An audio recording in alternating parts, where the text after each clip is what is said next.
Esta es una presentación del Ministerio Evangelístico La Voz de Orión Hoy, con la lectura sin comentarios del libro titulado El despertar del Apocalipsis.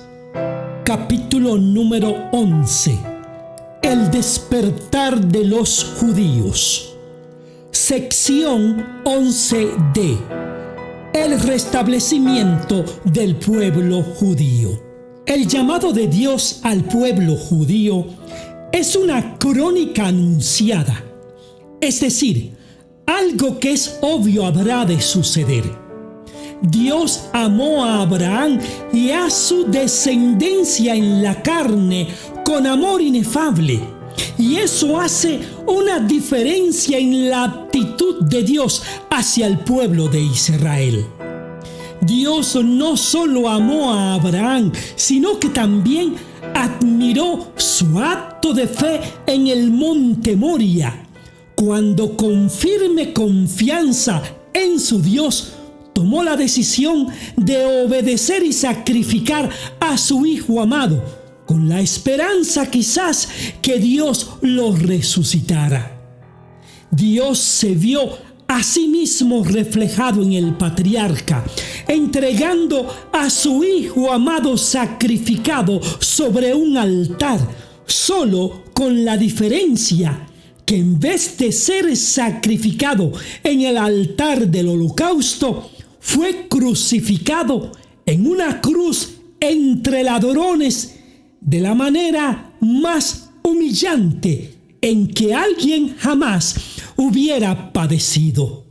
Dicen las Sagradas Escrituras que Dios juró por su nombre a Abraham diciendo, cito, el Señor dice, ya que me has obedecido y no me has negado ni siquiera a tu hijo, tu único hijo, juro por mi nombre que ciertamente te bendeciré. Multiplicaré tu descendencia hasta que sea incontable, como las estrellas del cielo y la arena a la orilla del mar.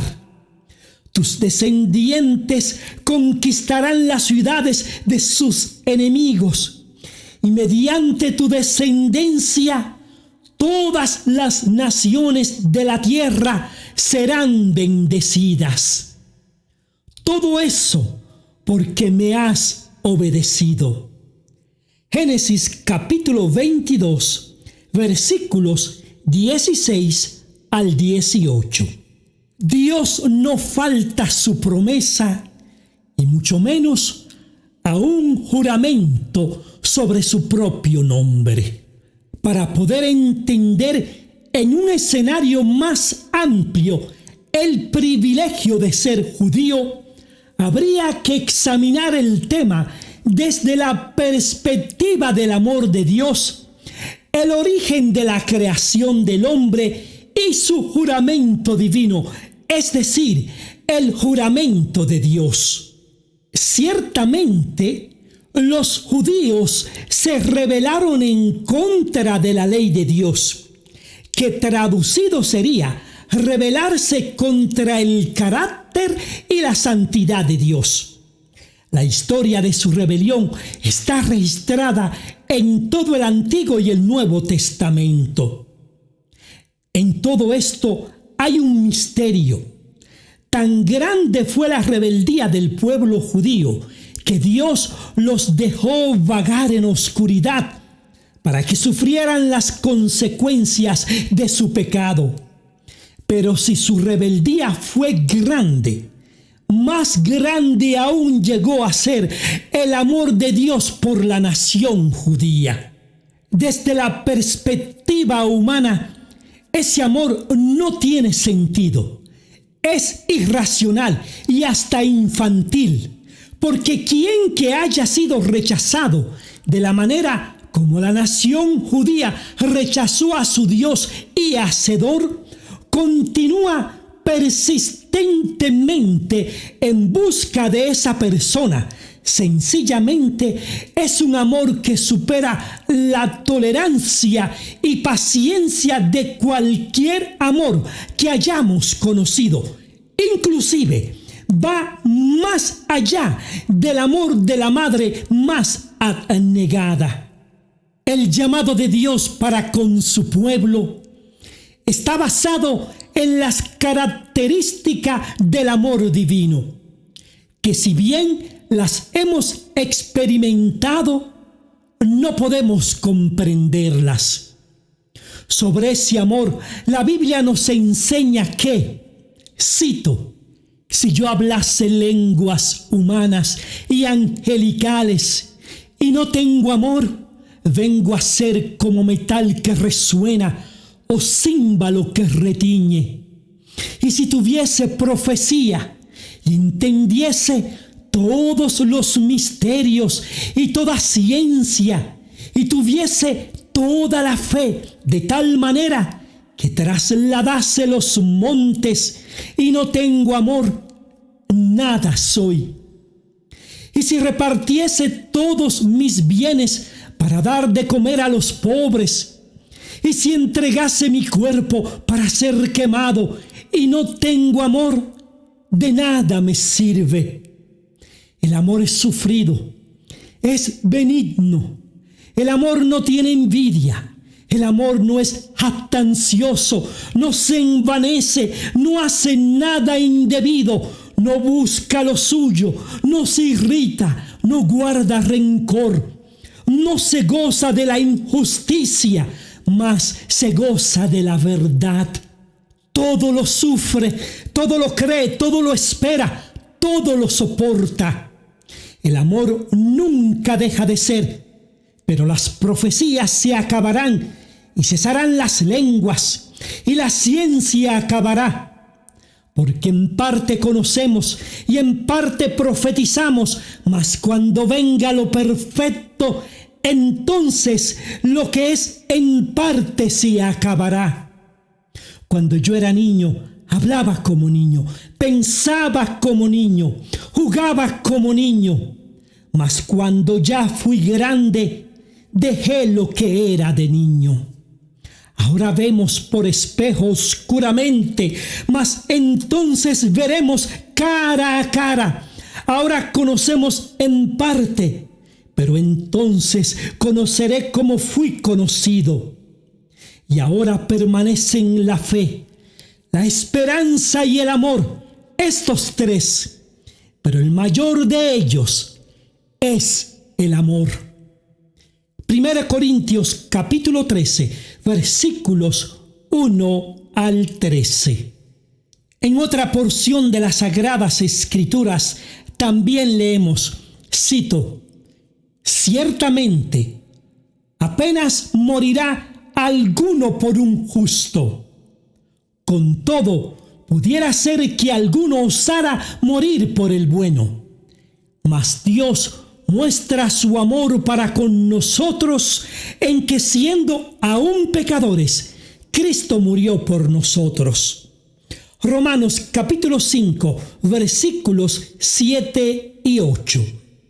Esa es la ecuación de Dios para con la humanidad caída desde antes que existiera la posibilidad que el hombre cayera en pecado. La humanidad cayó en desgracia y Dios salió en su búsqueda para rescatarlos de las consecuencias del pecado y la muerte eterna.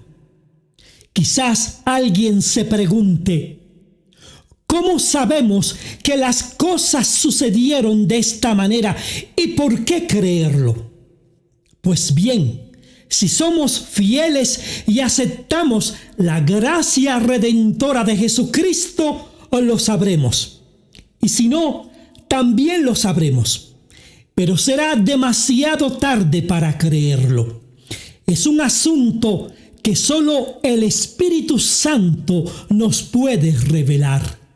Desde la perspectiva humana, bajo el lente de la justicia y las leyes humanas, muchos no ven una salida milagrosa ni redentora para la nación judía.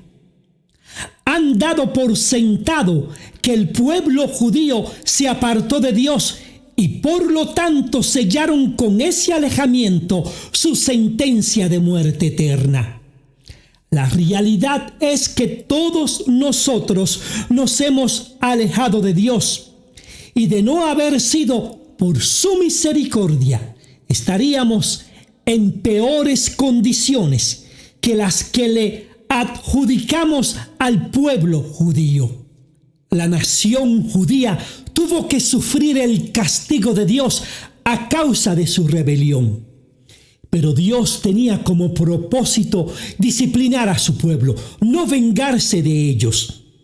Hay una diferencia muy marcada entre castigo y venganza. El castigo tiene como objeto disciplinar, sanar, enderezar el camino torcido, mientras que la venganza tiene como fin destruir, arruinar, saciar un odio existente, como también puede tener una connotación de impartir justicia o de raer la raíz de la maldad, acabar con el pecado, etc. La venganza divina trae como propósito acabar con el pecado, ya sea que provenga del hombre o de los ángeles caídos que trajeron muerte y destrucción al universo. Las Sagradas Escrituras nos enseñan que Dios se vengará de sus enemigos. Pero su venganza no está basada en el odio, sino en la justicia universal. Para dar un ejemplo, he aquí unos versos que harían temblar al más fuerte. Dios le dijo al pueblo de Jerusalén, cito: ¿Cómo te has convertido en ramera, oh ciudad fiel?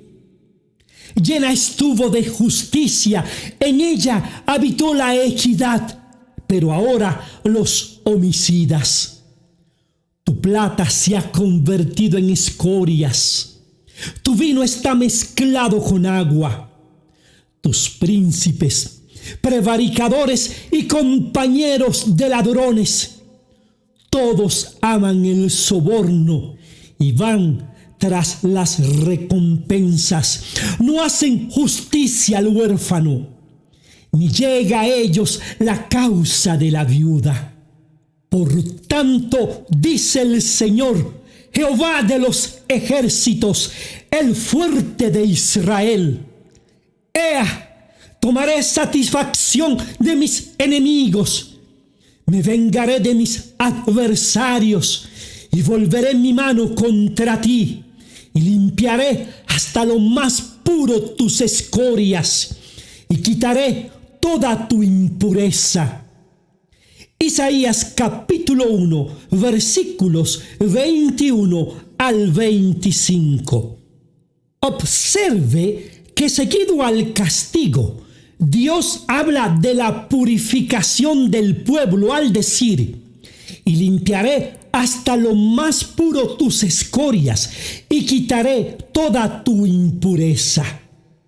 Y en otro texto leemos que Dios de ninguna manera pasaría por alto los pecados de su pueblo. Cito: yo estoy contigo y te salvaré, dice el Señor.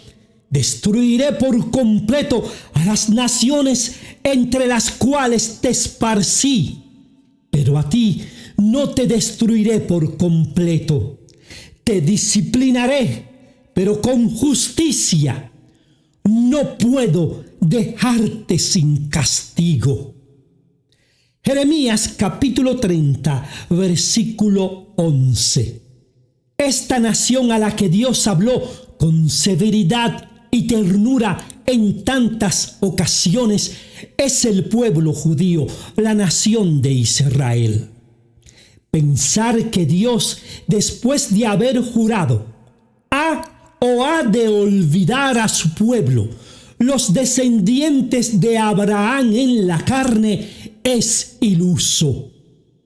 El castigo de Dios fue lo que permitió que el glorioso templo de Jerusalén, construido por el rey Salomón bajo estrictas especificaciones divinas, fuera destruido con fuego por los babilónicos y que el pueblo fuera esclavizado por 70 años en tierras extranjeras.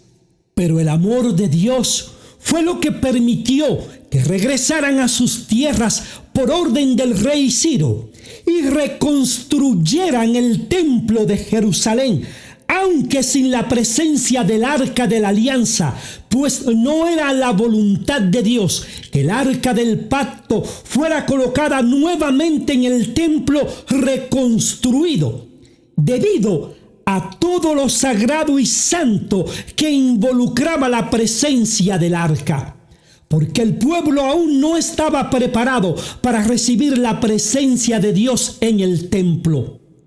Tampoco había otro hombre como Moisés entre ellos para ministrarla delante de Dios. Los judíos habían convertido el arca del pacto en un amuleto que les protegía contra sus enemigos. Hicieron del arca un dios y se olvidaron de Dios Todopoderoso, quien descendía desde su trono celestial al lugar santísimo en medio de los querubines de oro que posaban en el arca del pacto. Sin embargo, el día está cercano, muy cercano, cuando la nación judía será restablecida como pueblo escogido de Jehová de los ejércitos, su posesión más sagrada, para proclamar su reino sempiterno a toda nación, tribu y lengua. Y el arca del pacto estará en medio del pueblo de Dios, mas no en el templo que se ha de construir. El profeta Isaías escribió, cito: en aquel día tú cantarás, te alabaré, oh Señor. Estabas enojado conmigo, pero ya no. Ahora me consuelas. Isaías capítulo 12, versículo 1. Dios ha de consolar no solo al pueblo judío, sino a todos los que acepten el sacrificio de su Hijo amado Jesucristo en la cruz del Calvario. Fin de la sección 11D, titulada El restablecimiento del pueblo judío, del capítulo número 11, El despertar de los judíos. Esta ha sido otra presentación del Ministerio Evangelístico La Voz de Orión Hoy. Le estaremos muy agradecidos si comparte con sus amigos y familiares este estudio bíblico. Gracias por su fina y amable atención. Néstor Gaya, el autor y su amigo, les dice: será hasta la próxima.